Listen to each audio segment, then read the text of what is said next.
Hi, I'm Will Bruin, and I was just recognized as a Seattle Sounders legend. Now I get to do voice reads for the Sounder at Heart podcast network. Here we go. Come on! Hey, O'Shan! Let's go! The Seattle Sounders have done it! MLS Cup winners! Here comes Rui Diaz through the middle to crown it for Seattle! The Sounders rule the region! Seattle Sounders is campeón!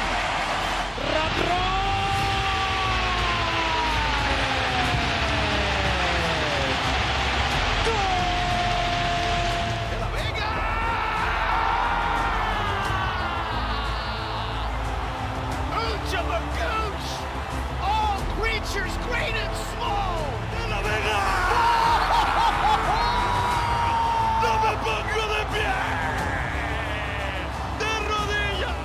You know, what was the thought process in terms of who you decided to use and who you didn't? Ever since Sounder at Heart wrote a commentary that we didn't take Cup seriously.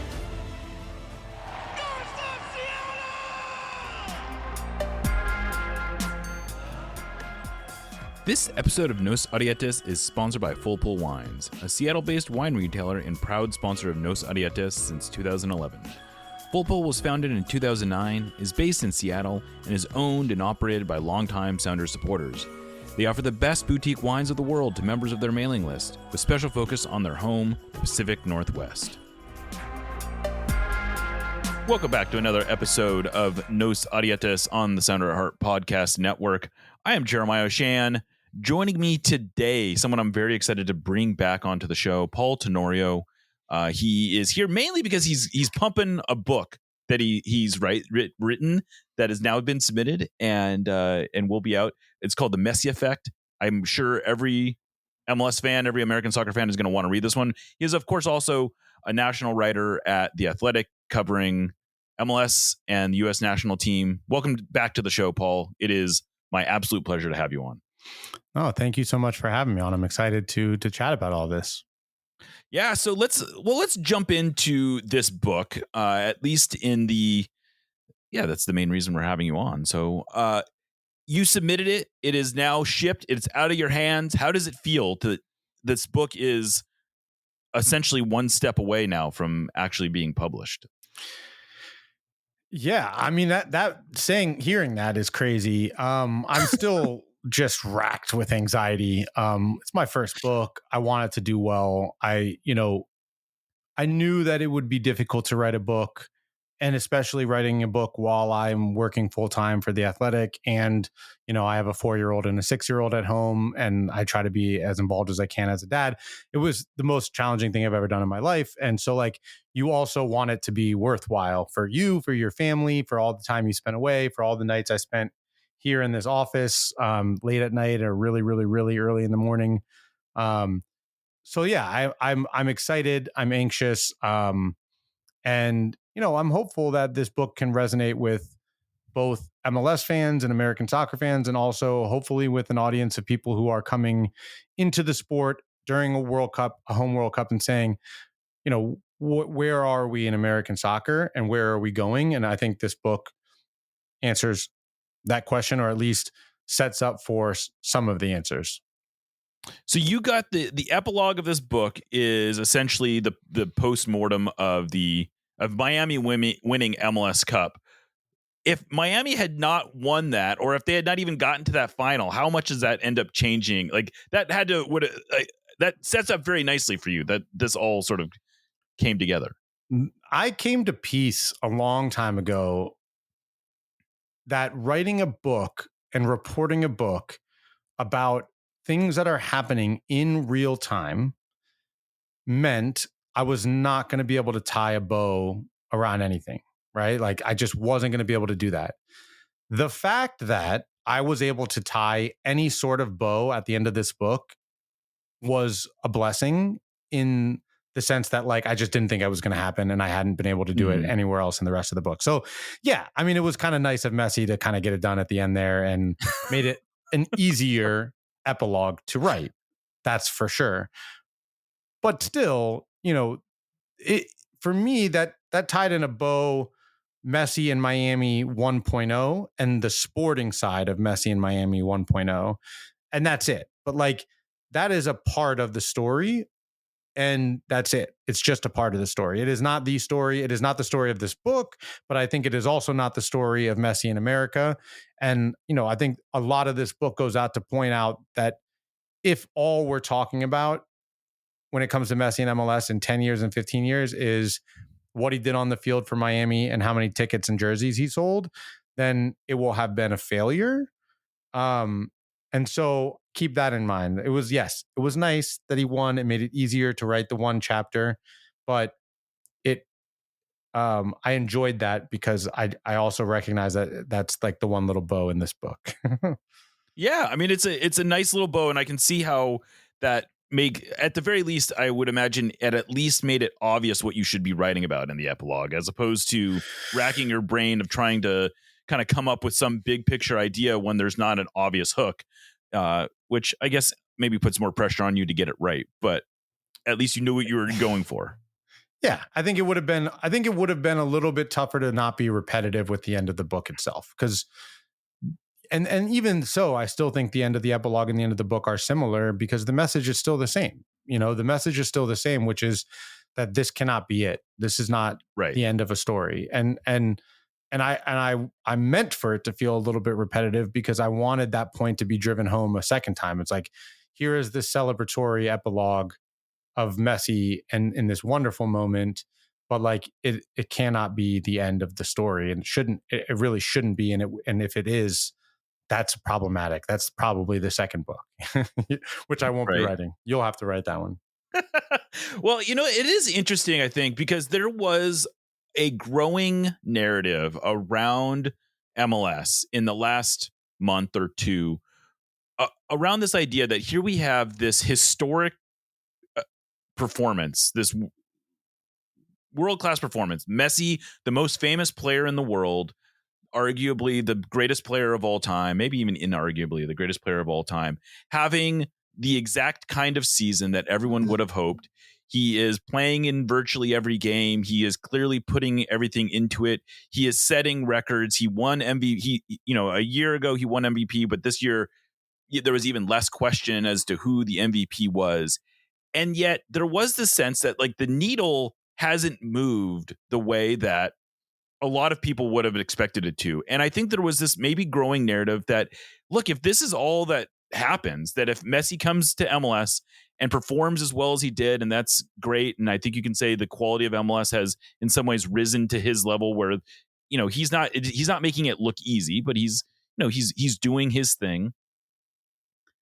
That what's after? Like if Messi leaves and all he's left is a full trophy case, that doesn't really, and maybe Miami gets, they're going to have a new stadium, but if that's his impact, if that's all it is it's these material things, then what was the whole point of this? If they just go out and if Miami's expecting to just go out and find the next Messi to continue this project, that's clearly an unsustainable endeavor, right?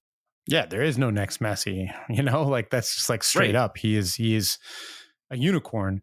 And I think that's right. I mean, I think what I hope, if I were to kind of deliver a message now, it's like I was surprised in the course of reporting this book how often I would hear and see MLS fans saying, what Messi effect? There hasn't been a Messi effect.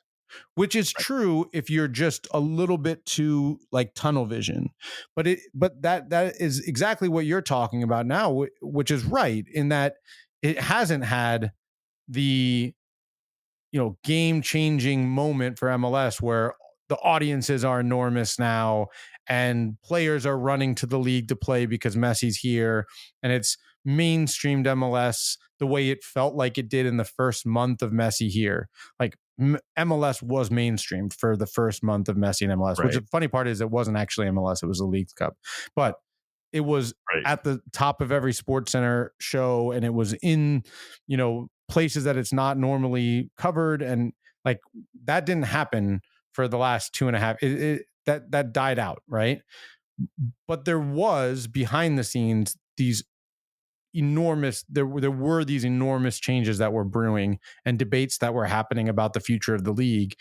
And should those decisions all occur, and should they get the last tier of that decision or those decisions done in time for 2027 when the calendar flips, the Messi effect, we will look at the league and say, in 4 years, if they're able to change the roster rules in a meaningful way, and in doing so change what this league looks like in a meaningful way, which they are discussing, and they're talking, that's the current part of the process. Then in 4 years' time, from Messi's arrival to the summer of 2027, 4 years exactly, you will have a league with a new calendar, a new regular season format, a new playoff format, and new roster rules. That's a pretty significant effect. It will be an entirely different looking league in 4 years of Messi than it was when he arrived. So that ultimately is the Messi effect. But yeah, in living this in real time, I think there are moments where you sit back and say, man, this feels disappointing for what it could have been. This feels like, from what I thought it was going to be in that first month of Messi, and as great as he's been on the field, and as much as he delivered that big trophy at the end of the season, like, has he really changed the league? And the answer is no. To this point, no. But that doesn't mean that the change isn't coming. In fact, we know big change is coming. And I think we have to kind of question, like, what is the most important kind of change? And I think the league has gotten some things wrong. I think the league has taken too long on some things, but I think if they get these decisions right, that might not matter. Now, it could matter, but it might not. Well, you know what? You sort of alluded to, or you mentioned one of these changes, and late breaking change relative to the timeline of your book, which was, your book was probably 90% done by the time MLS got around to announcing this calendar change, which has been hinted at for well over a year. And I think you were the same. You also wrote about the change, potentially changing the playoffs. And then there's this, you've obviously also talked about this idea of loosening the roster rules. And I think everyone would agree that this is all coming at least a year too late. Like, for it to be ideal, like, it would have been really convenient for them to play a half season leading into the World Cup and then start the new season coming out of the world, or start the new calendar coming out of the World Cup. But in another way, it's much more important that they get it right. This is likely the only time they're going to make this change. Right now it feels like a huge missed opportunity, but it's possible that in 15 years we'll forget that this was even a concern. But I guess we'll start here. How important is this as the first step in this change, and what do you think is it meaningful outside of what it pretends future, like other changes coming, as in the sense of, is this an important change by itself, or is it only as important as it is important in the way that it changes the way MLS does business? Well, I think it is an important change, but the magnitude of that change, first of all, you've correctly pointed out, the magnitude of that change was decreased by not getting it done in time for the World Cup. Like, no matter what the league says, the opportunity to sell a new MLS, and I'll say on the record here, like, I hate MLS 3.0 branding. I really dislike it, for a very simple fact of, like, the goal of these changes should be to convince fans who don't like MLS, who don't give it credit, who think it's worse than it is. And there are a lot of people who just brush it aside and say, oh, MLS isn't a real professional league. It's not close to Europe, and I'm never going to give it a try. Saying that this is just like an updated version of the league that they hate, for me, misses the point. Like, I think the whole point should be saying this is a new MLS. Like, come and watch. This is a different league than what you think it is. And saying MLS 3.0 is catering to us, the MLS fans who know the league, who understand what 2.0 was and what 3.0 is. And some of us would have thought it would have MLS 4.0, but 3.0 worked with the 30th anniversary and all that. If we get into, like, branding, but, like, the reality is, like, you need, like, the whole point of these changes is to bring in an audience that is not currently watching the league. And that is critical to the sustainability of the league, the business of the league, and where it's going to be, what its goals are, and what its growth capability is. All of that sets up to say the calendar shift is incredibly important for the business of the league. It is almost, I don't want to say it's meaningless, but the impact of that change is decreased dramatically without it happening in tandem with significant changes to the way MLS spends money.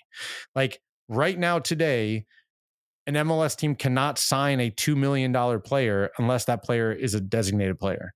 That is absurd in today's market. Like a $2 million player is just a player in any league that takes itself seriously. It's Jordan Morris, it's Albert Rusnak, it's Pedro de la Vega, to use very local. These should not be a DP. Bad players, but they are not players you market your whole thing around. Yeah, I mean, you can't build a really good team and a really good league with just 3 players that are $2 million players. Like you can't. You are limited in how good your product can be, and like that's where MLS lives right now on purpose. It has limited. So rarely have decisions been made about what is best. What can we do to put the best possible product on the field for how much we're spending? If they just asked themselves that question, like that should be the starting point for how they think about the new roster rules. If we are going to be spending $30 million, $35 million, 40, 20 million, doesn't matter.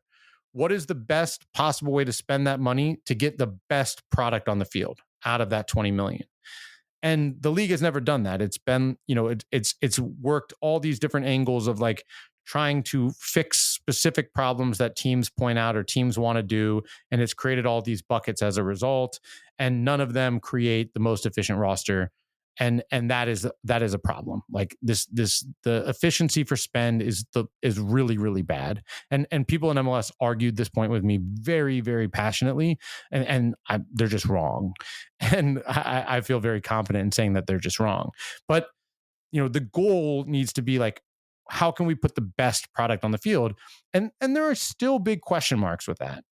So when it comes to like the actual end game, and the end game is, again, increasing audience so that your media revenue goes up so that you can put more money into the product and have a better product on the field so that more audience comes and more media revenue comes in. Media revenue is what drives sports business. MLS's media revenue is far too low. Their game day revenue is the number one driver of revenue in the league, and it is no longer enough to sustain the spending that they need to keep up with the global market and their own goals of what they want to be. Like that is the book. It's like they have reached this point where the business that they created, that is a successful local business, people buy tickets. You can see filled stadiums around the league in certain markets. Other markets are struggling, sure, but like St. Louis and Seattle and LA and Atlanta, and we can go through Cincinnati, Columbus, like we can go through the and point to the Nashville, the stadiums, and they're selling suites and they're doing well with jersey sales and their sponsorships and stadium do well, but they've kind of hit the ceiling there. So where do you go get the next bit of revenue? Well, you have to become a nationally relevant league. And that's where MLS, that's like, what do you have to do that? And I concede that there's no clear answer. Like, if every MLS team went out and spent $45 million on its roster and they all had like Benfica's roster, like would the common fan, American fan, know that? Right. Like, would that resonate with them that, oh, this team is better than Benfica, or as good as Benfica, or as good as Ajax, or as good as PSV? I think over time, yes. I think over time, in the long run, the level of play would get so much better, faster paced, better games, that the gap between what they watch on a Saturday morning and what they would see on a Saturday night would close enough that it would be recognizable. But that wouldn't justify the big increase in spend immediately.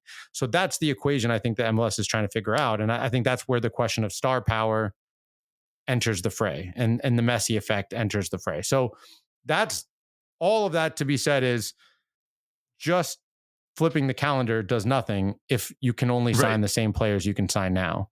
Like, you have to be able to go and sign a $2 million right back from Serie A who is better than the homegrown player. And also, like, acknowledging that, yes, in the short term, I think there is a little bit of pain for the domestic player, but I think it's worth it for like the long-term gains, not just for the domestic player, but for the domestic player pool and the ceiling, what the ceiling starts to look like for those players. Like right now, there's a pretty obvious ceiling on like the players who stay in MLS too long. And I think that we want to increase that ceiling. And I would anecdotally say, like, I think Noah Allen is a far better player today, and Ian Frey, than they would have been if they were homegrowns at Philadelphia or Seattle, because of the training environment they were in every day and the demands that they had from those players. Like, I think it pushed them beyond where they would have been. And I think we just want more of that. We want more and more and more of that. We don't want that Tyler Adams and Christian Pulisic and Chris Richards and go down the list, Gio Reyna, Joe Scally, have to leave by 17 or 18 or 19 in order to get to a place where they're not bumping up against the ceiling anymore. Like the golden generation of American soccer, all of those players in kind of the black hole of American soccer development are getting that in Europe. You know, can we increase the ceiling here at home so that we're developing more world-class players, or any world-class players here? I think that is a payoff. Though I'm rambling now. Though I acknowledge that it does have, you do have to take the short-term hit of more foreign players in order to raise that ceiling. So, and I guess I don't know how much of the book is really about this, but if I'm to pick up what you're putting down, yeah, it's that for the Sound, and I guess this is where this is a kind of a question, is like for the Sounders right now, to use an example, they see the current marketplace, they see the current landscape, and they go, why should we spend 45 million when we can get just as much value out of 20 million?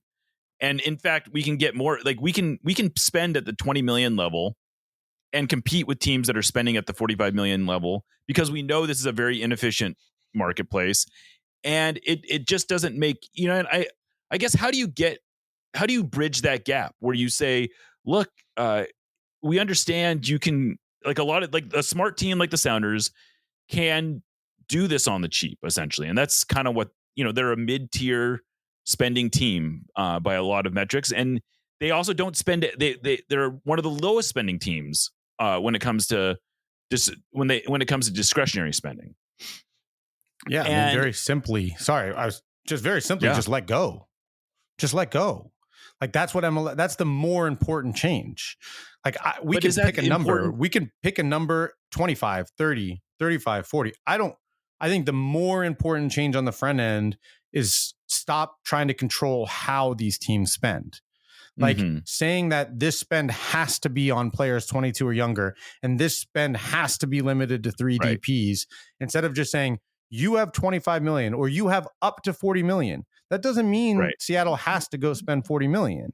They can say, we feel like we have a pretty good system. We have some good homegrowns that are on the cheap. We can develop players. We're going to spend 20 million. And guess what? Like, we don't feel restricted. So we're going to go spend 3 million on this 30-year-old center back that you guys might think is too old, but for us fits perfectly into our system. And now we don't need to worry about him taking up a DP spot. And we're going to spend, you know, 1.5 million on this 23-year-old. And we're going to pay him 1.5 million that we wouldn't have been able to sign unless he was a DP before. But now, like, just ease up on the restrictions. Let every team have their own model, but more importantly, allow spend to be from one aim, to put the best possible team on the field. And every team in MLS will have their own ideas of what that means. Miami's ideas are different than what Seattle's ideas are different from Philadelphia's ideas. And that's true today. Let's take the reins off and let go of this idea of controlling these buckets that they have to spend in that are increasingly inefficient. Like TAM was good for like 2 years, and now it makes no sense. It is insanely inefficient in the global soccer market, but it still exists because TAM has only increased in comparison to an MLS salary cap that 80% of the spend in this league comes outside the cap, but TAM is linked to the cap, right? Max TAM is linked to the salary cap, which is way behind where it should be. So now you have this, like, it just no longer works, but this league has been so slow to evolve it. So let go of all these things. Let Adrian Hanauer and Craig Weibel's ideas for how to build a team, that's still valid. I think that you just have to allow teams, this is how much money you have to spend. This is the minimum. This is the maximum. I do acknowledge and think that you need to have some sort of designated player still, because there's always going to be a Messi level player out there that you have to keep open. But I think you should throw back to what DPs were meant to be, which are these really, really special players. So like I would set the DP number at like anyone making 12 million or more. That's like 3 players in league history. So like the Zlatan Ibrahimoviches of the world just hit your cap at 7.5 million. Zlatan, Kaká, David Villa, Frank Lampard, go down, Thierry Henry. All these guys made 7.5 million or less. Bastian Schweinsteiger.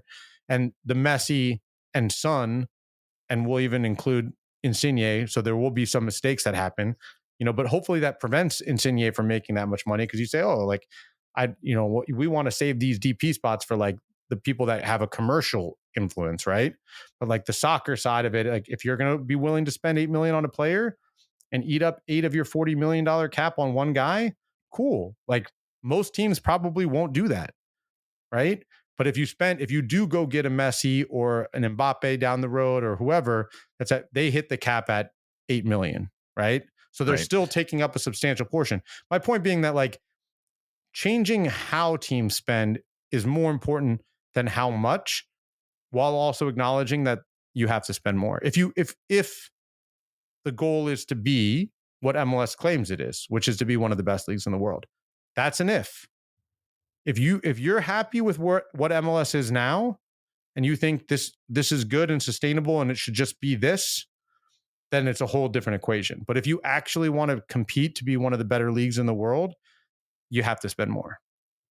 And I think, in our pre-interview discussion, you sort of alluded to this, is that the problem with staying where if sort of staying this good local business, but not necessarily a national business, is that in its current state, MLS really isn't sustainable. It's only sustainable. A Sounders are probably like the way those Sounders are running their business can survive in the current state of MLS because of everyone else being so inefficient. But a lot of these teams are only able to do what they're doing because they have this idea of growth. And even the Sounders are somewhat built on the equity that Adrian Hanauer has built into their valuation. So, he bought in at, if he was into the Sounders for 50 million on the high end, his valuation, he's got his share of the Sounders is worth $400 or $500 million. That's a different thing. That doesn't necessarily mean, but the only reason they're at a $900 million or $1 billion valuation is because of this potential growth, right?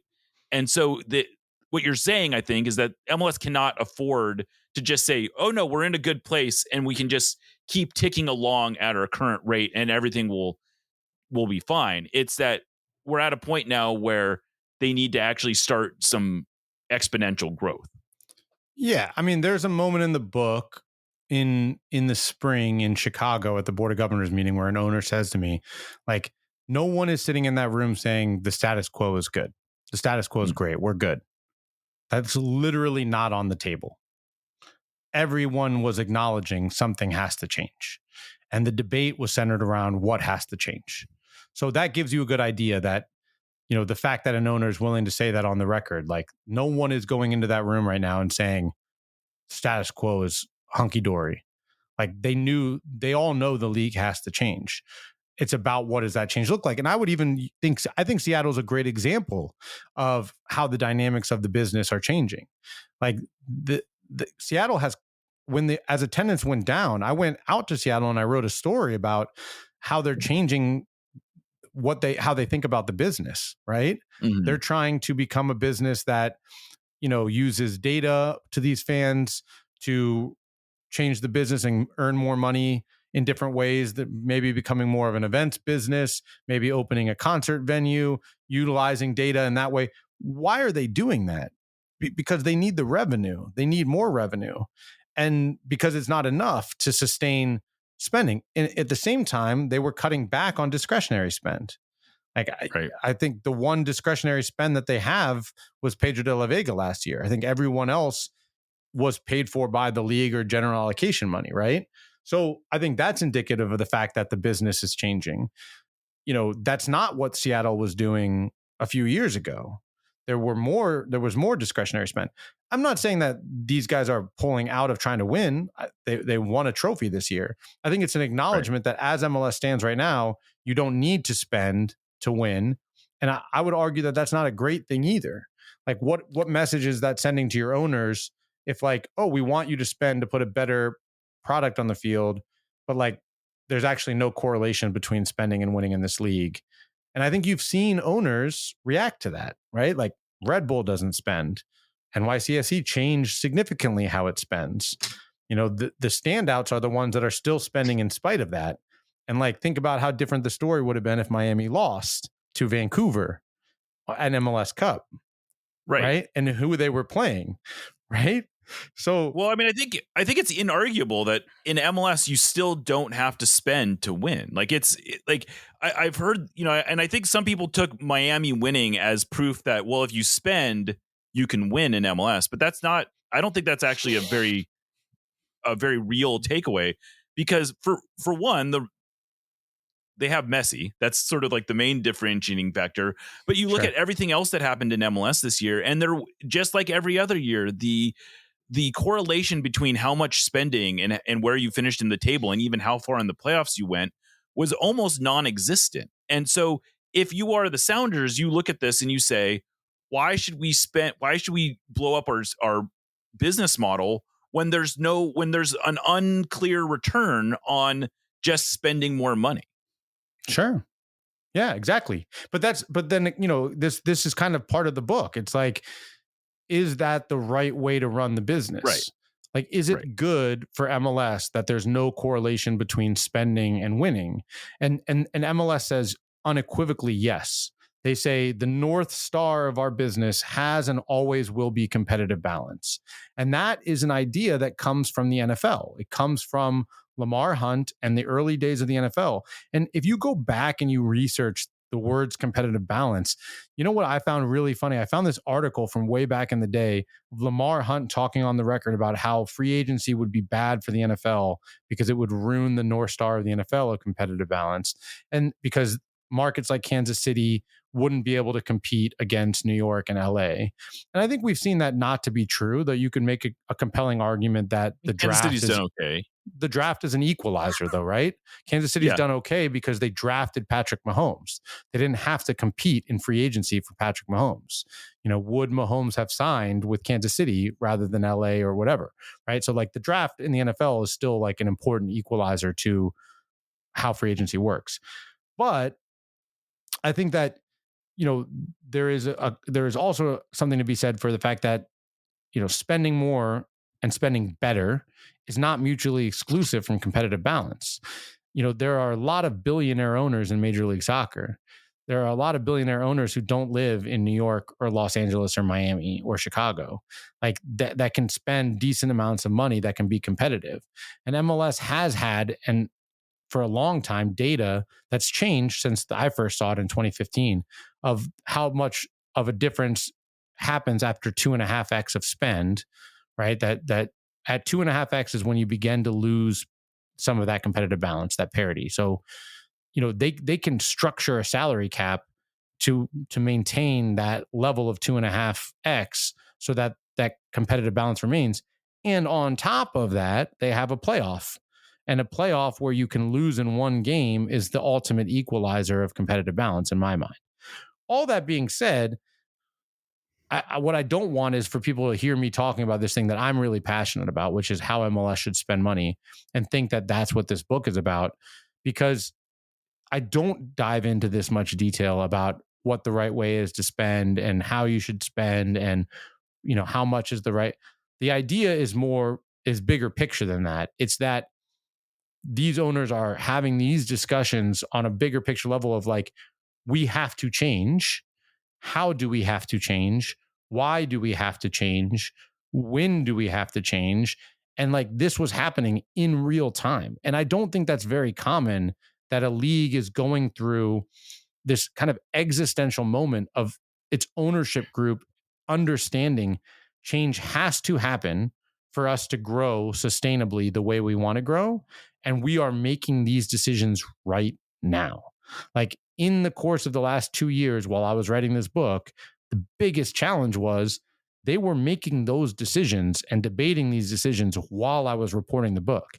So like asking them to tell me what's going to happen, no one knows because they're all debating things still, and their votes that were going to happen and then didn't happen, trying to get people to talk when they don't know who the winner is going to be. They don't want to be on the wrong side of this, but like the book is about that. It's about that process of these owners in real time changing a league. And like I said at the beginning of this, we know that in 2027, 2/3 of these major changes will have happened, right? The calendar is flipping. That has been voted on now. And the regular season and postseason formats will change. The last and very important and critical part of this change is still to be determined, but it's going to be determined. Like change is coming. What that change looks like, we don't know yet. And that's what the book is about. And it's also about why this change was necessary. Like, what does the American soccer landscape look like that's forcing MLS to acknowledge, like, soccer has grown tremendously in North America, right? But our percentage of that soccer audience hasn't grown as much as we would like it to. In that, so when people say, like, when is soccer going to make it? I think this book points out, like, soccer's made it. Like the Premier League is popular, it's mainstream, and people care deeply about teams in England. And they wake up early and they go to pubs, and hundreds of thousands of people tune in every morning to watch. CBS and Champions League is the most popular Champions League show in the world. Is an American Champions League show. Yes, it doesn't have American talent on the desk, but it's an American produced show for an American audience that is now the most popular Champions League show in the world. And its approach to streaming and social and its popularity there shows that it's reaching the younger generation, that MLS constantly bangs on the drum saying, we have the young fans, we have the young fans. Well, like, Champions League is coming for those young fans and is reaching them on social very effectively, as is the Premier League. Soccer has gone into pop culture.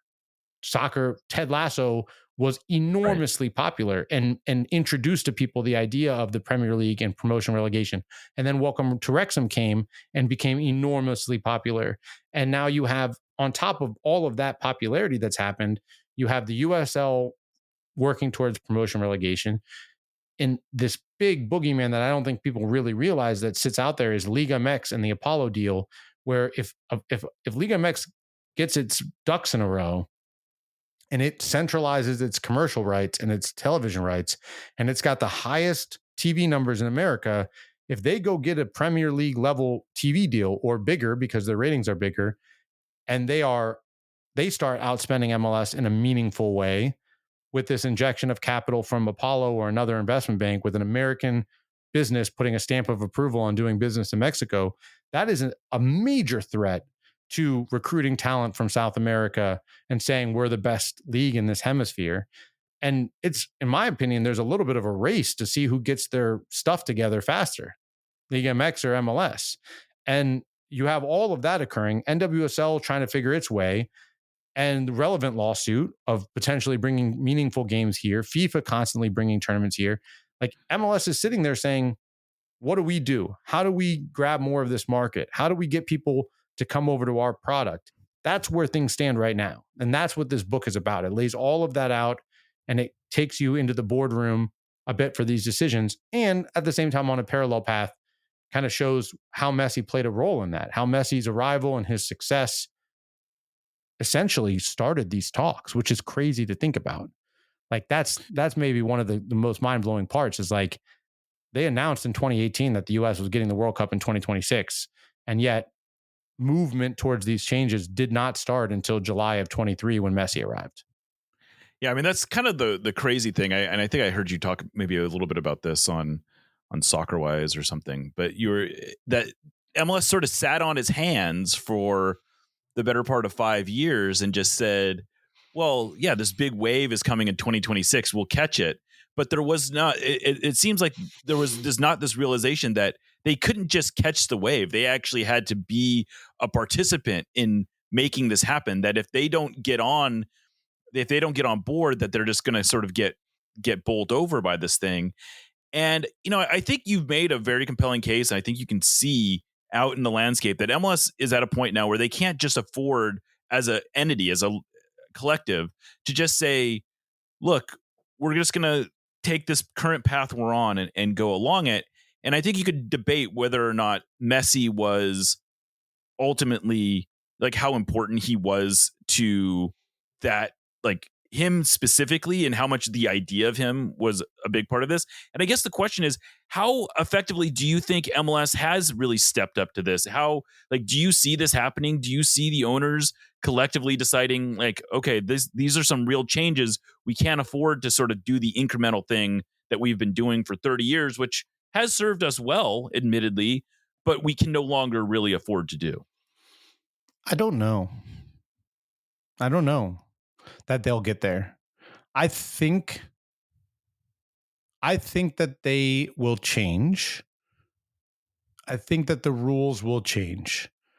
But I don't know if this first swipe that they have at it, this first punch, where they really should be thinking as big as possible for 2027. And they should be thinking about the new MLS. And they should be thinking about the lessons that the last few years have taught them.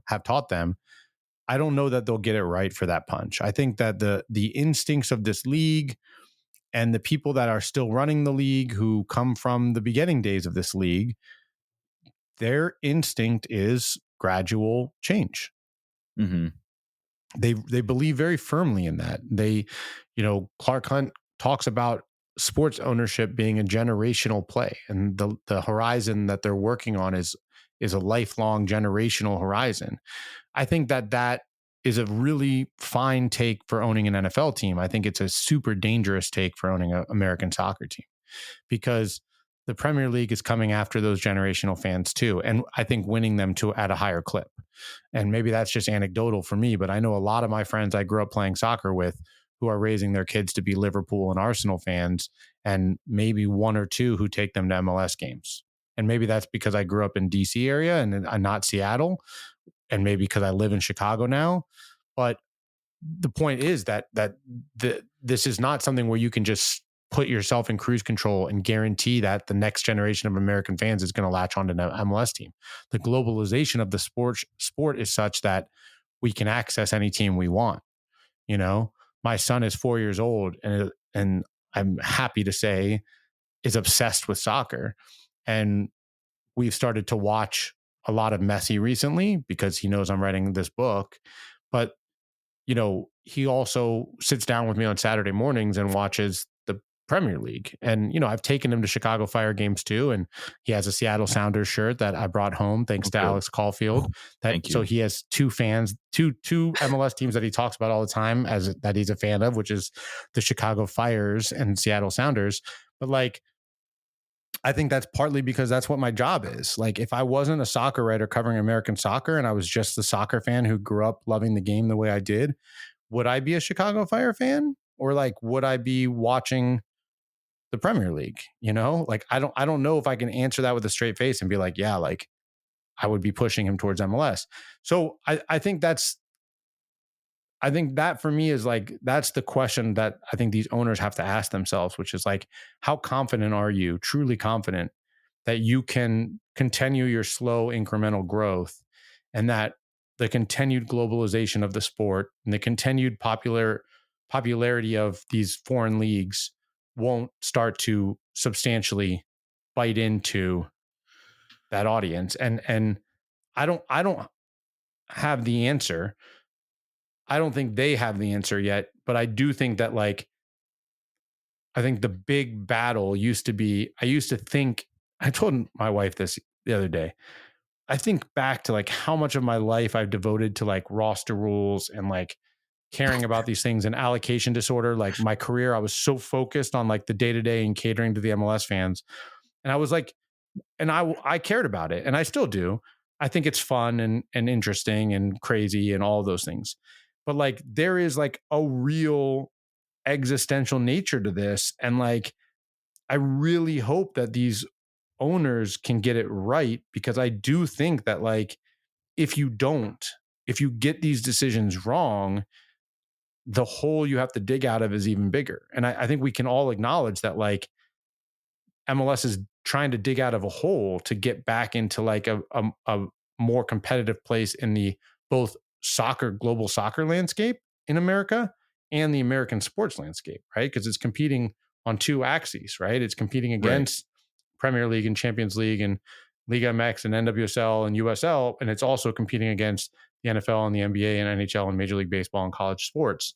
Like, I'm worried if they get this decision wrong, this third tier of the decision wrong, that battle will become even more difficult, and both financially and business wise, but also just straight up in terms of like fan interest. Yeah, and I think you make a fair point, and I think in Seattle it's a little easy sometimes to forget that Seattle is not the average MLS market. Like, whether or not it's working in Seattle is not necessarily inform whether or not it's working league wide. Like, I think you can walk around Seattle and you can see a lot of like the Sounders. My impression of the Sounders is they are much more embedded in the community than virtually any other MLS team. Like, you will see normal people having conversations about the Sounders in ways that you just don't see in most MLS markets. But that still pales in comparison to the Mariners or the Seahawks or whoever else. And I love that. I love covering the Sounders. I love all that, but I can also acknowledge that this is not it doesn't necessarily scale elsewhere in the league. And for the league to sort of meet these challenges, it can't just be, let's just have 30 Seattles, because that's not going to happen. And I guess the issue comes into, like, I don't know how, like, the Sounders are at some point going to have to change the way they do things to keep up when MLS starts to change, and that is a little scary as a Sounders fan, because we've had a nice run of things, as you Sure. probably noticed. But I think, like, also you made this point a little bit, but like I communicated this thought to some MLS owners. Like, I work in national media, and I feel like and I've been selling subscriptions for American soccer coverage longer than MLS has. Okay. And MLS just gave up on it after 2 years. Okay. So, like, I recognize the difficulty of selling MLS to a national audience. And even when I write a Seattle Sounders story, if I write just a Seattle Sounders story, which I did last year, the numbers at a great, strong market like Seattle are not substantial compared to when I write a U.S. men's national team story or a Messi story or an MLS story with a national hook where I'm tapping into 30 fan bases instead of one fan base. But it's probably better than if you write it about almost any other team. Yeah, it's better than if I write it about, well, it depends, right? Like, I mean, some of our markets in The Athletic, some of it depends on how many subscribers we have in each market. Like, you'd be surprised at some of the markets that pop because of just the strong subscriber base there.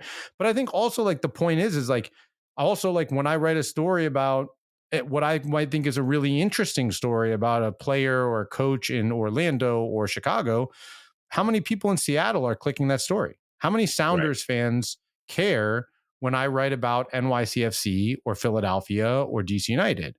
Let alone how many Flyers fans care when we write about the Union, or Commanders fans care when we write about DC United. Like, MLS has trouble getting its own fans to care about the teams outside of its own market. Absolutely. Right? Yeah. Which speaks to the fact that even Seattle fans are saying, yeah, it's a good league, but it's not that compelling that I need to tune in and see what happens in this week's game of the week.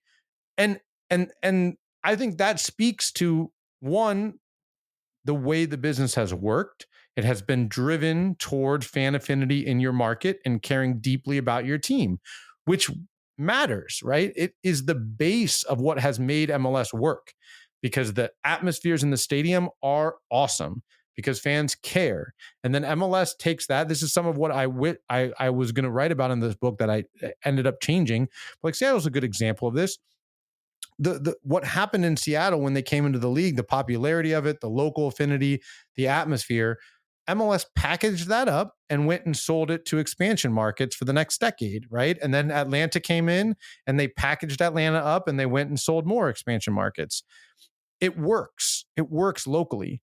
But that is no longer the problem. MLS knows how to create a really good, strong local business. Now it's like, okay, that's great, but this is, we went to market with our media rights and we got lucky. I think in a way got lucky with Apple, that Apple came with such a high offer compared to what the traditional media was offering. And now they're getting out of that Apple deal sooner. And I think that puts a ticking clock on MLS to be able to come out of that Apple deal and say, we can command what we're making at Apple anywhere else.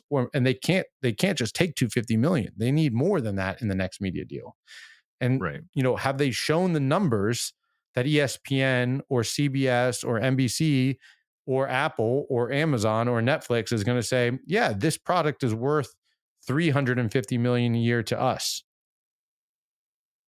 I think the answer to that today would probably be no.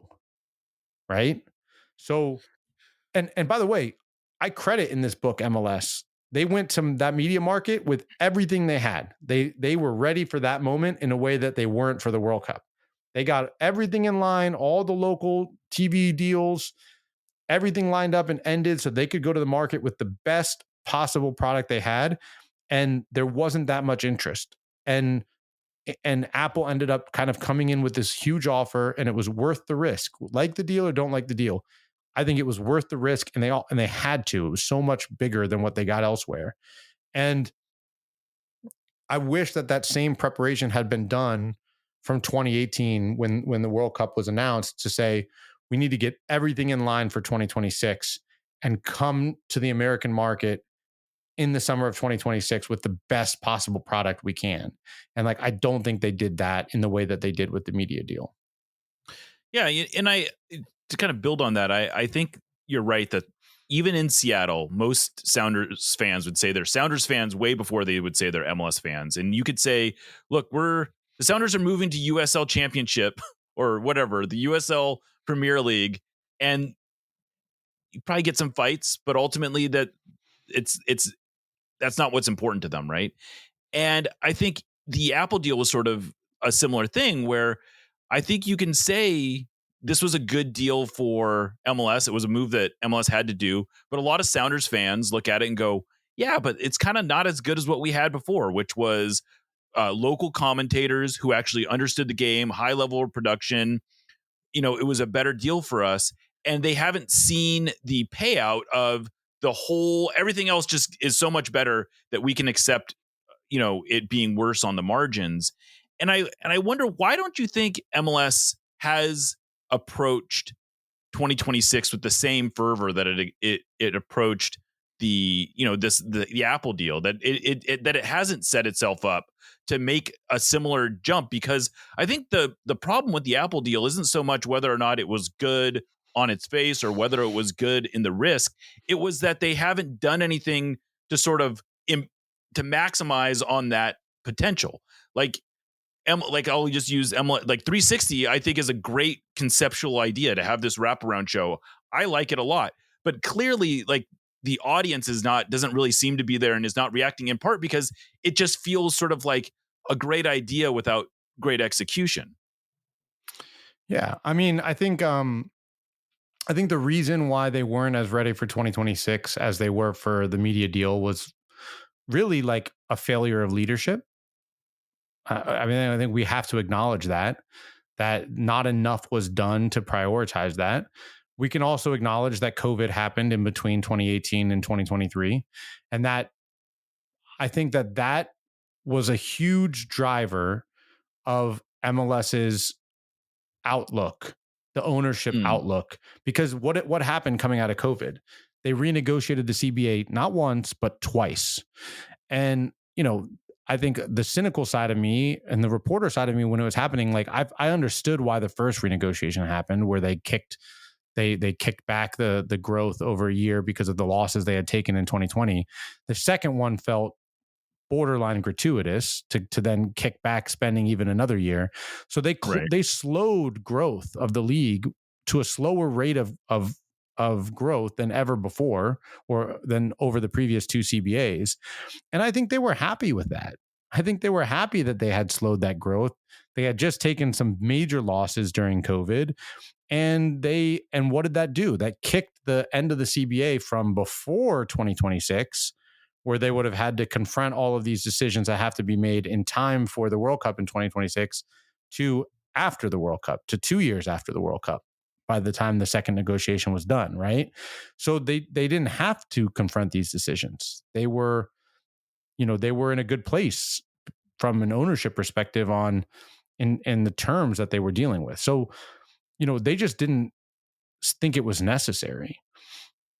And you also have to remember what when I look back on the BCG study, which Pablo Maurer and I published, an analysis of in full on The Athletic many years ago, the word from BCG was stop signing star players. They don't matter. They don't change the business. They don't drive affinity. They don't bring bigger audiences. They're not worth the spend. And MLS leaned hard into that, right? And that we can point to that in numerous different ways. But I think like Atlanta's success with Miguel Almiron became the rallying cry of MLS. Fewer Kakas, more Miguel Almirons. And I think that, like, first of all, it really was a disservice to the league in general, because Miguel Almiron was like a unicorn. There's just not a lot of Miguel Almirons that have happened since Miguel Almiron, where you buy a guy for $8.5 million and he becomes what Miguel Almiron did. What I think happened when Messi came was the commercial impact was so enormous, so over the top, overwhelming, that league owners were like, oh, shoot, wait a second. We went too far the other way. We went too far of like, stars don't matter. Maybe actually stars do matter a little bit in relevance and resonance, both nationally and globally. And of course, like, part of that, immediately the league launches into these studies to show that there is no Messi equivalent, that other than Ronaldo, and like the drop off from Messi and Ronaldo to everyone else is so substantial that like you really can't take any lessons from this. But I think Sun disproved that. You don't have to be Messi to have like a meaningful commercial impact as a player in a specific market. Yeah, or Mueller in Vancouver. And so I think that started the juices flowing again of like, oh, like maybe the ideas that we think have been the right ideas for so long that we were kind of chilling, we should rethink. And so coming out of that Board of Governors meeting in Washington, D.C., a day after Messi had been introduced in Miami, or 2 days after Messi had been introduced in Miami, they go to a product strategy or a sporting and competition committee meeting in Dallas. And that is the beginning of studies and movement towards the change that was voted on in Palm Beach. Like, I think to me, is a bit alarming that they were just so willing to write off the World Cup as this moment that they had to be prepared for, right? Like, and there's still like, I mean, they believed that growth will come off of the World Cup. You mentioned it earlier, that there would be this wave and they would just ride it. And I think they started to realize like, oh no, like we should be making changes to take full advantage of this potential wave. But like, I mean, the fact that people tell me that those changes really started coming out of that Board of Governors meeting in July of 2023 speaks volumes to the fact that they just weren't embracing the moment the way they did. And on top of that, they didn't get the changes done in time for 2026. Like, Messi was like a second chance to get it done, and they didn't move fast enough to get it done. And that's where we can get into the semantics of like, is it too important to rush? You have to get it right, not get it done in time. But I think there were a lot of owners. I know there were a lot of owners who felt like they could have gotten it done in time for 2026, and they didn't. Well, yeah, and I guess it gets into whether or not it's important, or whether or not they had time to get it done for 2026 at this point. There seems to be an undeniable reality that there was a lot of foot dragging that even created this sort of situation in the first place. That there was too many owners who needed to sort of get on board that weren't ready to get on board. And, maybe they are now. And I think you can argue that at this point, once you haven't made the change last year, you're sort of stuck. Like, I think we're seeing this with the CBA, where they still have work to do to get a CBA ready for 2027, which we had Andrew Wisnowski on, and he pointed out that the current CBA is set to expire in the middle of the first full season, so which is obviously not an ideal situation to be in. But and so I don't know. It's they're picking an interesting time to try to get this done. I don't think it was foot dragging, by the way. I think it was okay. I think, I mean, it was from our perspective. I think they were just very convinced that they were right and that everyone else was wrong, that no change was needed. And I will say, like, one part of this reporting process of the book was really seeing how hard it was to change people's minds, how much time it took to build consensus. But part of that is also this idea of like being okay with consensus versus wanting unanimity. I think that's part of where the league will continue to change and move more towards like being a little bit more proactive and a little bit more willing to say, we have the votes, like we're moving forward. Whereas before, and even during this process, I think there was a lot of concern for trying to get everyone on board with the changes. Yeah.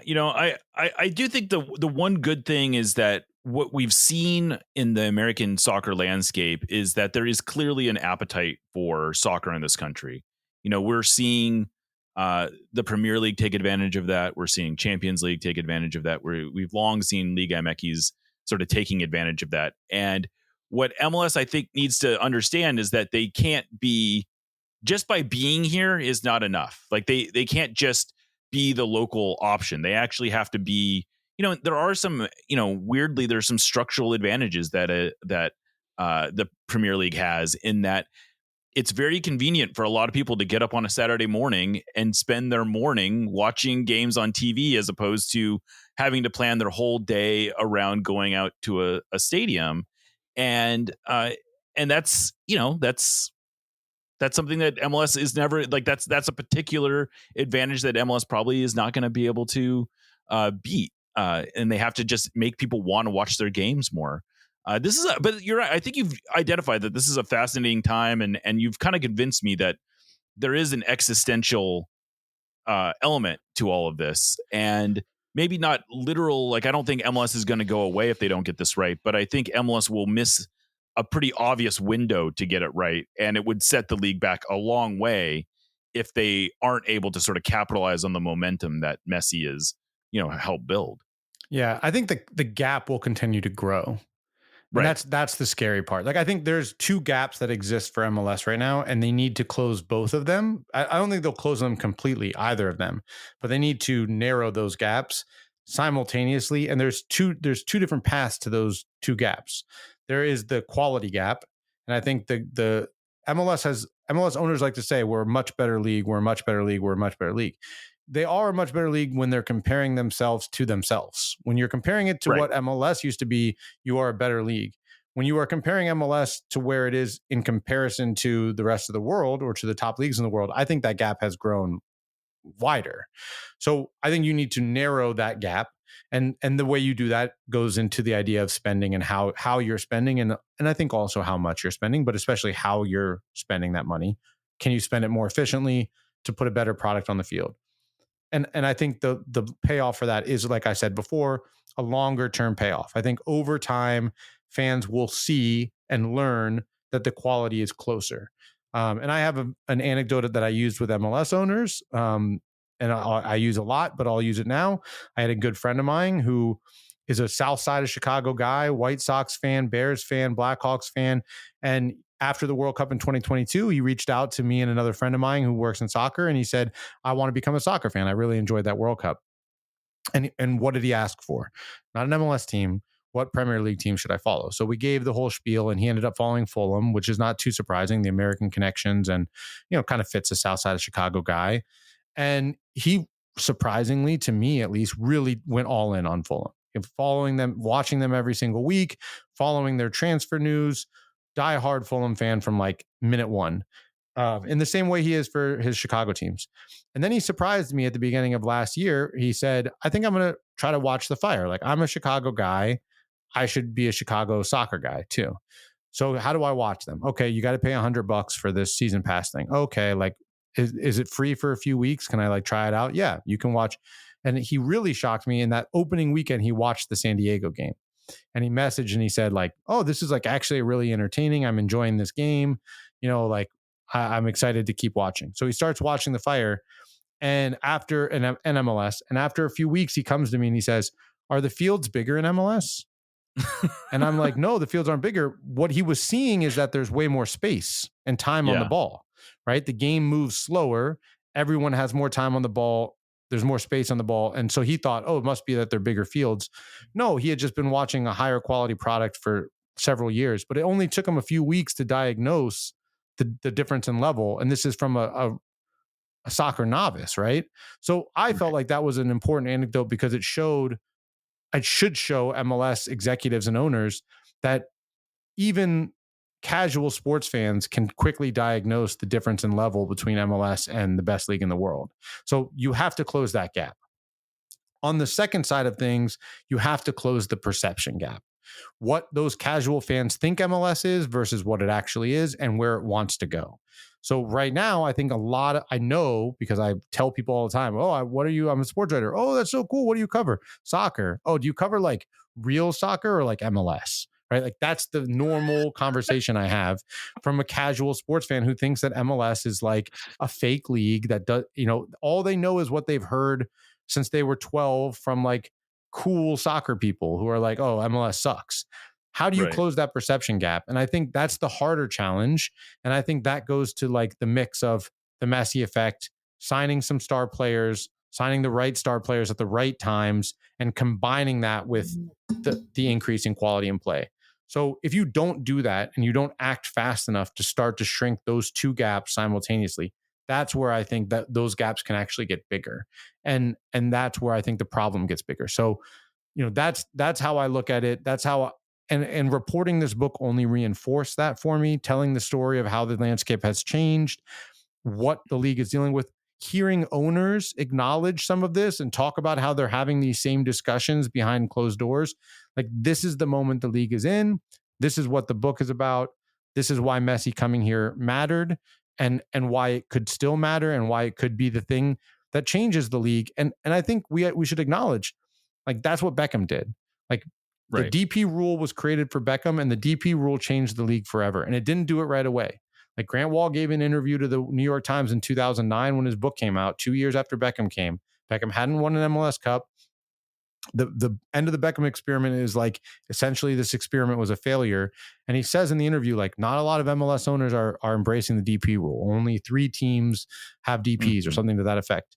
And, 2010 comes, they sign Robbie Keane, they win an MLS Cup, and Thierry Henry comes and the DP rule starts to roll and take effect, and the league changes forever for the good. And here we are 2 decades later. Beckham's brand is still attached to MLS. He's on the field at MLS Cup. He bought an expansion team. He brought Messi with the same rule that was created for him. That is the lasting impact of Beckham. He dragged MLS from infancy into adolescence. And Messi is an opportunity to drag this league from adolescence into adulthood. But what we should learn from that is it didn't happen until the owners embraced the DP rule. It wasn't Beckham that changed it. It was the owners embracing the opportunity that Beckham brought. And it's the same for MLS now. Messi's here. He opened the door for opportunity, but it won't matter if the owners don't take that opportunity. And I think that's where we are today, where they've taken the first step in that process. There's still one more really big step they have to take. And that will determine whether the Messi effect is this amazing commercial and sporting blip that we talk about, and it dies when he leaves the league and kind of fades away, or whether it's the lasting change that Beckham brought. Yeah. Well, and I want to run something by you, and let me know, tell if I'm being too pedantic about this. But I would argue that MLS has actually closed the gap globally for a lot of leagues. Like, it was probably, let's just say, maybe it was the 20th best league 10 years ago, I think you can argue it might be the 10th best league. But the thing is that it's not that important to go from 20th to 10th by itself. Like that's like for some reason MLS has sort of pegged itself to this idea that we will be one of the best leagues in the world, and somehow that's become the 10th best or whatever, right? In reality, the American sports fans in general don't really care about being 10th best. They want to be one of, in the same conversation as being able to argue whether Italy is better than England or Germany is better than Italy or France or whatever, right? You want to get into that top 5 range, and the gap between 10 and 5 is still as big, if not bigger than it has ever been. And more to the point, MLS doesn't want to be the Eredivisie. Big deal. You're better than the Eredivisie. You're bigger than a team in a relatively small, or a league in a relatively small European market. That's not the goal here. The goal is you have the whole North America is your play field. If you're a serious soccer league, you need to have designs on being a soccer league that is worthy of being the best in North America, which has this limitless potential. And I think that's what you're really ultimately talking about. Is it's not about, does MLS have a viable soccer league? Sure. Like, is MLS a bunch of farmers or whatever the saying is? No, like it's a real soccer league, but that doesn't make it for it to really be viable. It has to be much bigger than that. Yeah. And I think also, I mean, that would be one of the things that I found was the most debated topic of like, where does MLS rank globally? Like when I have conversations with, I'll just say 2 different people who work in 2 different data companies that in soccer, like both of their companies' data shows MLS to rank well below the number you just put it at. Right. So like when I talk to like owners and MLS executives, they are like, it is the 10th best league or the 8th best league or the 12th best leagues. And then I talk to these people who work at these soccer data companies, and they're like, well, not in our rankings. You're talking about like the 30th best league, like that's how big the difference is. So there's that part of it too, where it's like global soccer is improving faster and faster and faster. Like the globalization of the sport is making a lot of leagues better. And people can point to the fact that some of the best players in this league, were okay players in Scandinavia and came here and became MVPs of the league, right? Like Evander and Boanga. We can look at where they were playing before and what their success was and what they happened here. But I think you can pick and choose that going the other way with players, right? Of like players who were okay here and went somewhere else and thrived, right? But like, I think there's that part of it too, of like really, truly, I don't know that we have a firm grasp on like where MLS actually stands in the global landscape. But to your point, I don't think it matters. I think you're right. That for the league to be successful, it actually has to be what the owners and executives of the league say it wants to be, which is one of the best, very best leagues in the world. And at a bare minimum, they should be saying we are the best league in this hemisphere, which is an achievable goal, but they are clearly not that right now. And so how do you get there where you are a better league than the Brazilian league, which showed much better than you on your home soil in the Club World Cup, that you're a better league than Liga MX, and not just when you play every single game at home in the Leagues Cup, but when you have to go to their house and win competitive games in the Champions League, right? Champions Cup, better than the Argentinian. Like, what can you do to actually start to be the best or one of the best? And that is, I think, at the crux of the problem here for MLS. It's just not there right now. And I really firmly believe that you don't have to change that much how much you're spending. Like a lot of these leagues are spending enough money, but when it's focused on too few of the players, it can't have as big of an impact. All that being said, what makes me, I think 4 months ago, when I had this conversation with an owner who asked me, am I more optimistic or more pessimistic after? I was more pessimistic. The fact that they are acknowledging and working towards a solution and saying, we know we have to change, we know we have to get better, that makes me at least optimistic that they could get there, that the solution is out there, that they're working toward it. I'm not ready to say with 100% certainty that they'll get there in time, but I think that the board understands the problem, and that's a really important step. Where I don't think when Messi got here in 2023, I don't think there was that understanding of like the problem for MLS and its growth. And I think they had to reverse engineer some stuff. It's all in the book of like how they work towards this change and why they did it the way they did and all of that. And there are some interesting and cool moments, I should say, behind the scenes of Messi in Miami that I think are just cool when you get a peek at what life is like, with Messi as your teammate. But like, there's a lot of stuff in here about, what all the things we're talking about now, which is like why the business and the landscape itself is pushing the league towards these changes and what the league needs out of those changes. But like I said at the beginning of this, like I don't think I can tie that story in a bow because they still have to make the biggest decision, which is like how the spending in this league changes to make the product better. Yeah, I guess the better bow tying story would have been coming out of that meeting in December saying, actually, guys, here's the new plan going. It's not just a calendar change. There's a $25 million salary cap and you can spend it however you want. Yeah. Like I think if the league had done this on an ideal timeline from the moment Messi arrived, they might have made those announcements at the end of 2024 or early 2025 saying we're flipping, it would have been December of 24 in New York rather than December of 25 in Palm Beach or November of 25 in Palm Beach, saying we're flipping the calendar coming out of the World Cup. We're changing the roster rules. We've redone the CBA. A new MLS is coming to you. And we would have seen the first part of 2026 all being this enormous advertising push on Fox, which is partners with MLS and also happens to be airing the World Cup, saying the new MLS launching, 3 days before the World Cup final or 3 days after the World Cup final.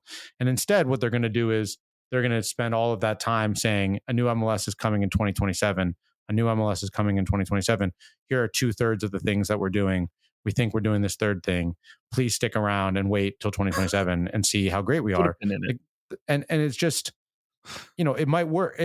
These changes might still work. It might not matter. The magnitude, I think, immediately will certainly be impacted.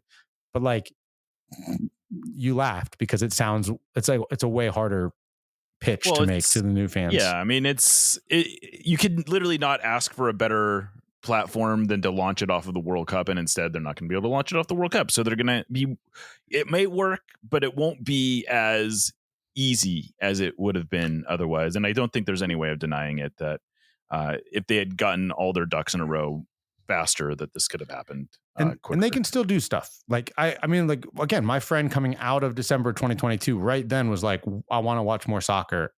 I'm choosing the Premier League. So to that point of like, people are going to do that are going to go to World Cup games in their backyard and they're going to say, I want soccer. And MLS could go and say, make a mandate and tell these owners, like, go and sign players. Like summer of 26, like go and sign big name players, spend money. No, what's coming in 2027. We know we're going to change the rules. We have to be aggressive in this window. We have to give people a reason that went to games in Houston to go to games in Houston again for the Dynamo this time. And we have to give them a reason to go from Jerryland down to Frisco. And we have to give them a reason to go from SoFi over to BMO or to Dignity Health Sports Park. Like, from going to a World Cup game, watching the U.S. against Australia at Lumen Field to coming back and watching the Sounders at Lumen Field. So you can still make moves toward that. But yeah, it would have been better to have it all ready to rock. I still believe, or maybe it's hope, because I cover American soccer. My livelihood is tied to the success of American soccer, which includes the success of domestic leagues. I hope they get it right, and I hope it takes off in 2027. And I'm not rooting against MLS or rooting against the Sounders or any team or rooting more for Miami or Messi. Like, no, like I want soccer to thrive here. And I don't mean that just as the sport. I want the domestic league to thrive here because I think that's important for the national team. I think it's important for the sport. And so, yeah, it's a weird thing to admit as a journalist, but like, I do think as a soccer journalist, when you're in this little niche world and it's a sport I grew up loving from the day I was born, like I want this to work out, and to work well. And so I think like a part of me holds out hope that it'll go the right way for 2027. Well, Paul, this is great. If you want, I would love to come back and like after take a break, come back, talk a little bit about stuff that's not in the book about the World Cup. But I just want to say, I think this is going to be a fascinating book. People can pre-order it now, right? They can go to, where can they pre-order this? You can pre-order it anywhere you buy your books now. You can go to Amazon, you can go to bookshop.org, Barnes & Noble, look up the Messi Effect, wherever you buy your books, you can pre-order it now, and it comes out. It'll be delivered to your door in time, June 9th for the start of the World Cup. You can get some reading in before the U.S. opens the tournament on June 12th. That sounds great. So, Paul, we'll come back. Maybe we'll do another segment on the World Cup. You cool with hang out for another 20 minutes? Sure. All right. Well, with that, we'll come back on the other side. You're listening to Nos Arietes. Thank you for listening to the Sounder at Heart Podcast Network, which now includes Nos Arietes, Lobbing Scorchers, and the Cooler Guild. Although this podcast is free, it's only made possible through our paid subscribers. Plans start as low as $30 a year and allow us to remain independent and mostly ad-free. Subscribers get access to all our written and podcast content, including a full-text RSS feed and a mostly ad-free podcast feed that includes every show in one spot. If you really like what we're doing, though, I'd encourage you to sign up at our higher tiers, which include all sorts of various perks. The most popular of those is our members-only Discord, where the real Sounders sickos hang out. I know I've called this group the smartest, funniest, and best-informed Sounders fans in the world, but it's more than the rough equivalent of a Sounders Mensa meeting. Discord is where we make things happen, like for real. You know the promotion the Sounders ran that offered fans the opportunity to trade in their Messi jersey for a Paul Rothrock one? That originated in our community. You'll not only be the first to know about stuff, but you also have a semi-direct line to the movers and shakers at the Sounders organization. If you want to be one of the totally normal people who occupy the Sounder at Heart Discord, just become a supporter of Sounder at Heart. Anyway, thanks for listening, and go Durs. Nos Arietes, admittedly, is not exactly known for our spicy takes, but that doesn't mean we want our food to be mild. Spice up your life with Haxon Ferments. Handcrafted in Georgetown and made with the best local ingredients from across the Pacific Northwest, they specialize in unique small batch fermented hot sauces and vinegars. Haxon Ferments brings bold flavors and natural fermentation together for something truly special.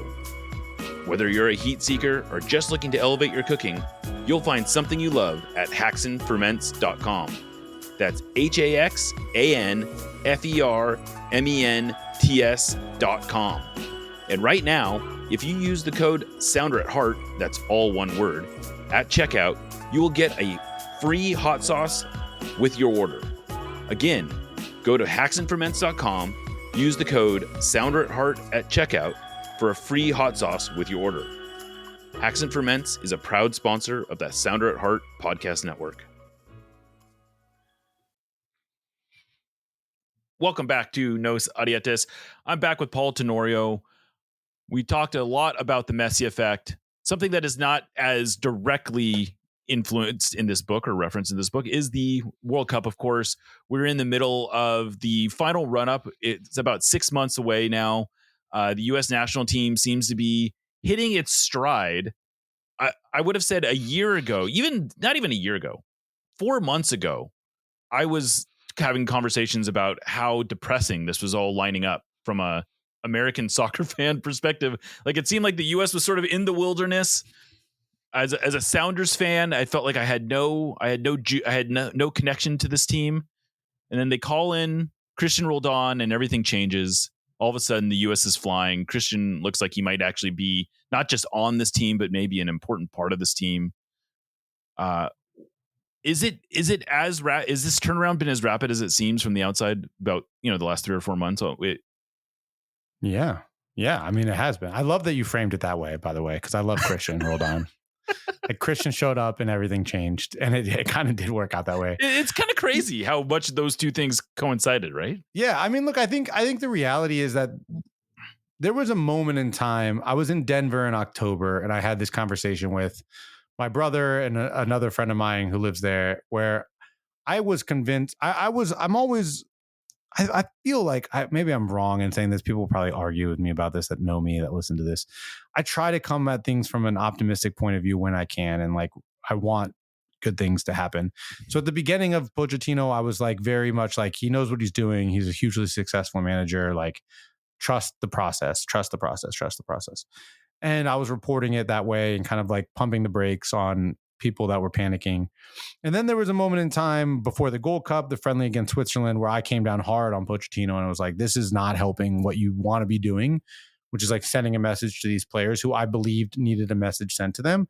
Like, this is not going to work this way. If you put guys out there who are incapable of competing at a high level, you're going to do the opposite of it. And so I was like wavering. And even coming out of the Gold Cup, I felt like uncertain. And then after the Japan game in September when they won, and it was a Japan lineup that had changed completely, I still wasn't all the way there. And then I started to do some reporting, as I always do, and have conversations with people around the team, around the staff. And, you know, I'm in October camp. I sat with Christian Roldan in the lobby of the hotel and did an interview with him. And I chatted with him. And I came away, I went to get drinks with some friends, and I said, like, I think Pochettino might actually be a genius. Like, I think this is going to work. And my friend was like so disappointed in me because he's like so cynical, and he was like, oh, and he making fun of me, you know. But I think like my instinct in October was right. I was being extreme, as one does when you're having beers with a friend. But like, what I recognized in October was that there was a purpose to everything that was being done, every interaction, I've worked in a lot of sports, covering a lot of sports, high school football, high school soccer, NFL, college football, college basketball, MLS, like US men's national team for a long time. Like, I think that like Pochettino might be one of the most purposeful people I've encountered in terms of like how he sends messages and how he thinks through everything he does, like everything he does. And I started to realize that in October.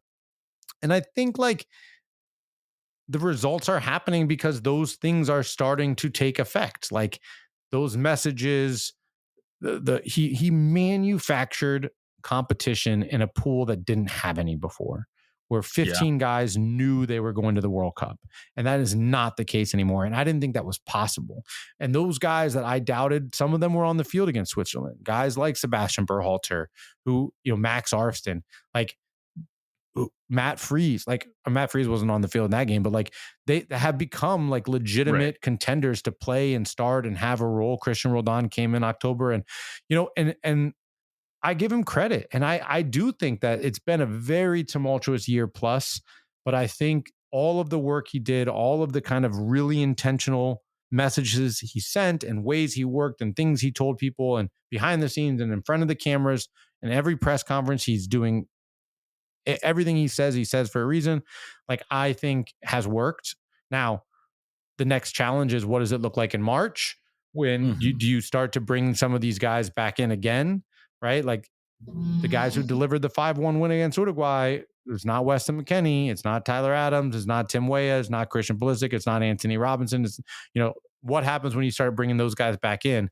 But I do think that the U.S. is in a better place today than it's been in a really long time, maybe since getting on the plane coming back from Qatar, and things fell apart very quickly after that.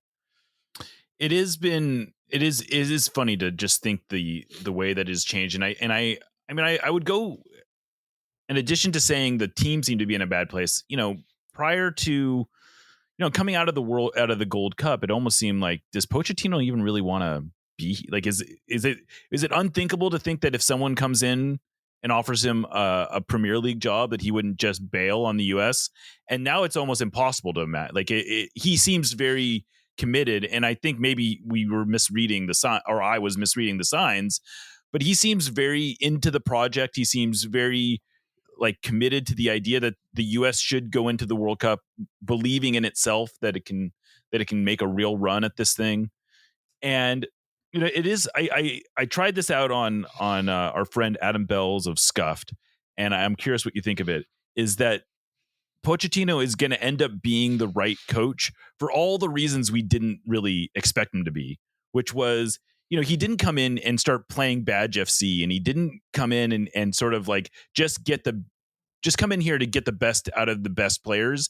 It was this idea that no, the domestic player has something to offer to this club, this organization, this team, and that we have to get the best out of that, and that will hopefully push the Badge FC guys to be the best that they can possibly be. But the Badge FC guys can't just assume that because they play for this team that they're going to be starting, let alone like might not even be on in the roster.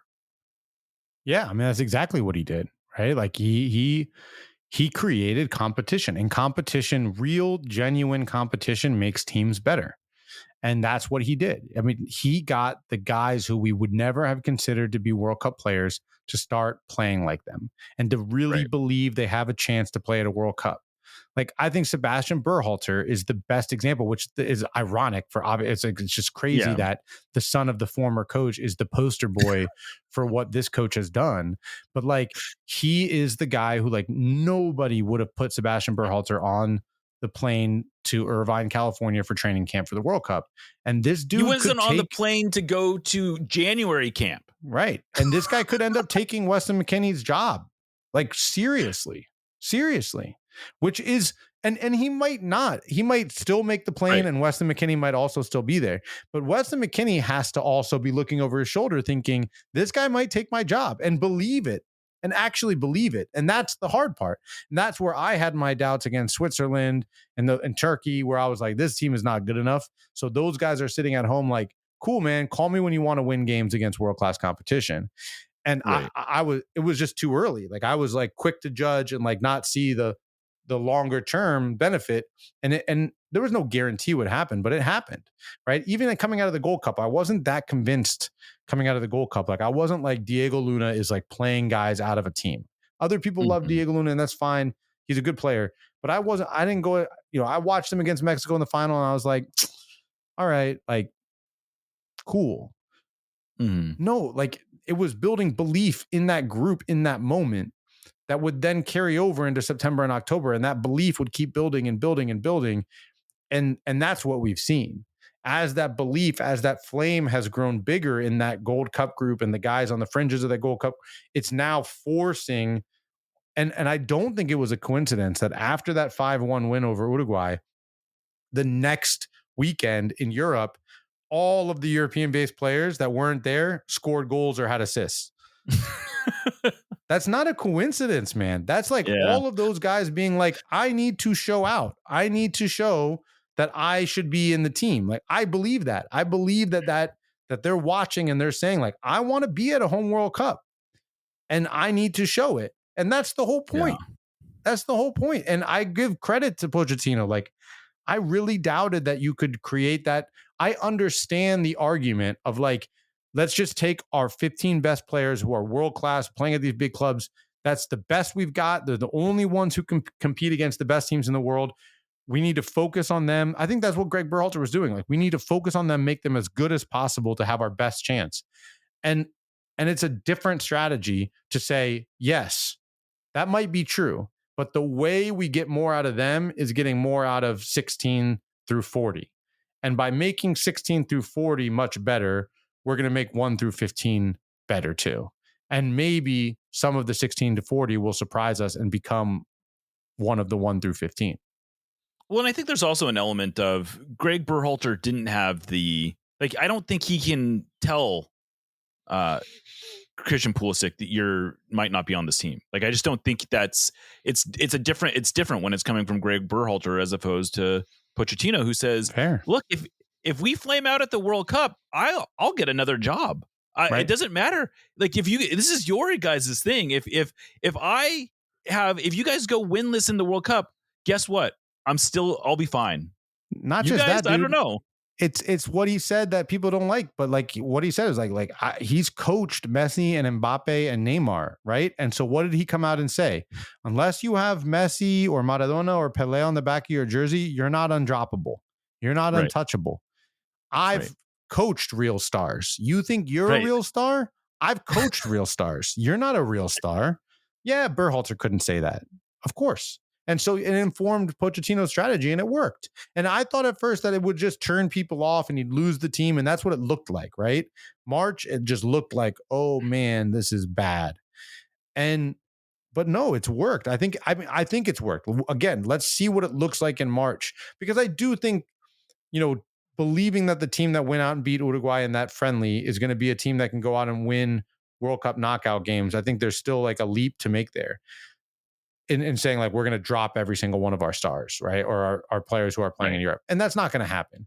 But I do think the next step of this process that has worked so well is to bring those guys back into the team and make the competition happen in the camp. And I think that will happen. And I'm, working on some stories for The Athletic for March and for the pre-World Cup camp already, where I've talked to guys about what it's like in those last camps before World Cup, where it's like not enjoyable, man, because you're competing for a job at a World Cup.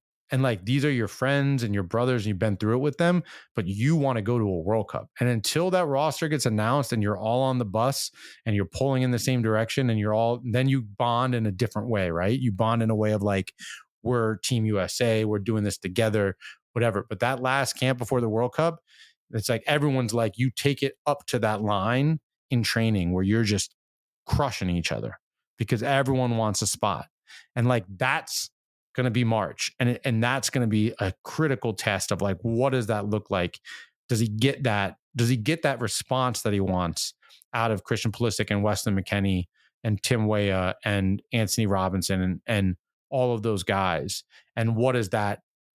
I think if he gets that response and that competition is right there, I think that's where you start to say, we've got our best team. Yeah, and I suppose on the similar token to why he's doing this is that Pochettino probably knows that like getting out of the group is not no one gives him, that's not an achievement for him. Getting to the quarterfinals may or may not be that, like, I think that would be probably the bare minimum for what many of us would consider a real achievement. But I would imagine for him, it's like, it is getting into that Final Four. That's where, and in order for the U.S. to outshoot its talent, which was what that would take, is pretty significantly outshooting its talent. Is they're going to need a way to have their best players rise above even what they think their best level is. Definitely.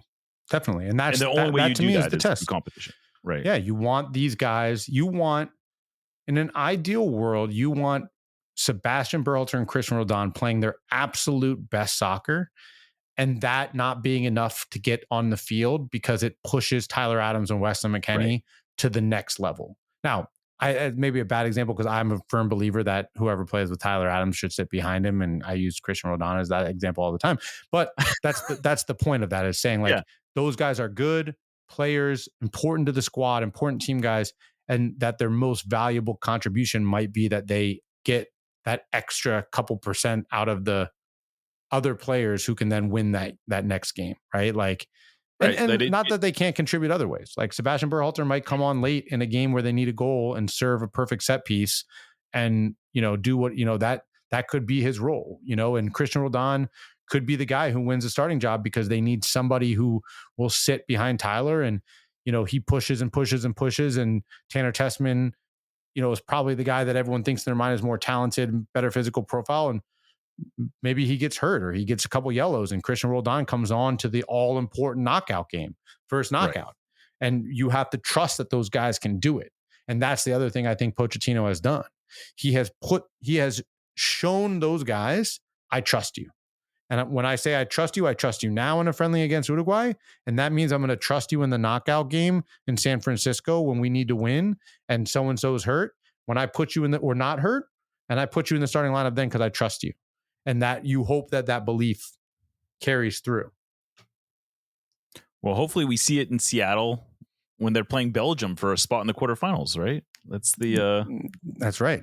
You're right. Well, there'll be a couple trips to Seattle. I'll tell you what, man, the Airbnb market, tough in Seattle right now for the U.S. game. I can only imagine. The hotel game was so tough that I moved to the Airbnb game, but we found one. We're good. You did? Yeah. I mean, I'm not in Seattle, but I'm not in Seattle. You're not in Seattle. There you go. No, that's it was the too answer. tough. I'm in let me look up exactly where I am. I'm in Bellevue.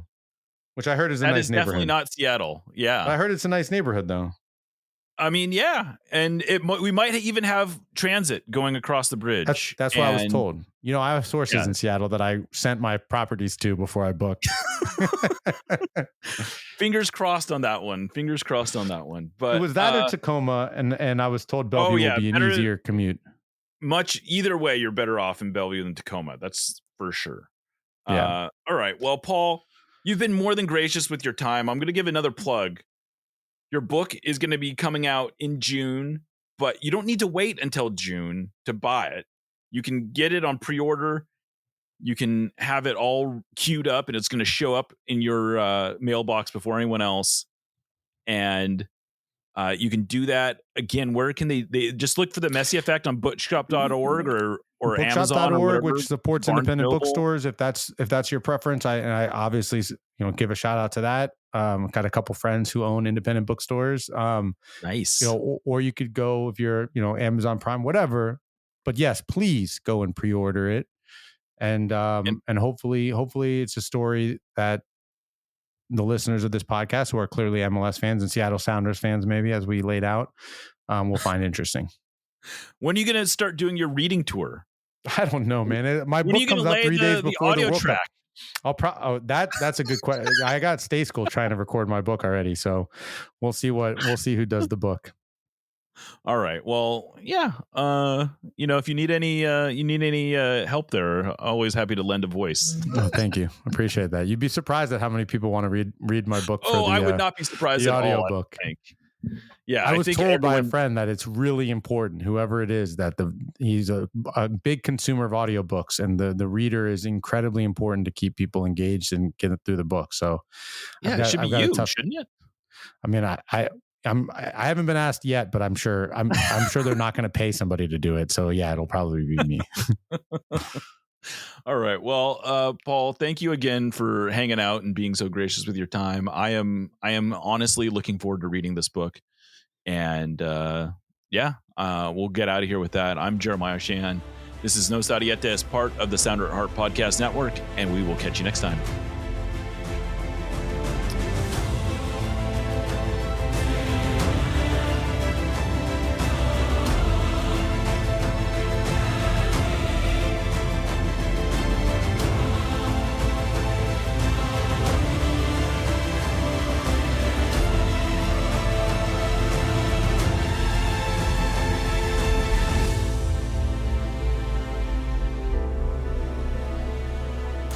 Let's go, Sounders.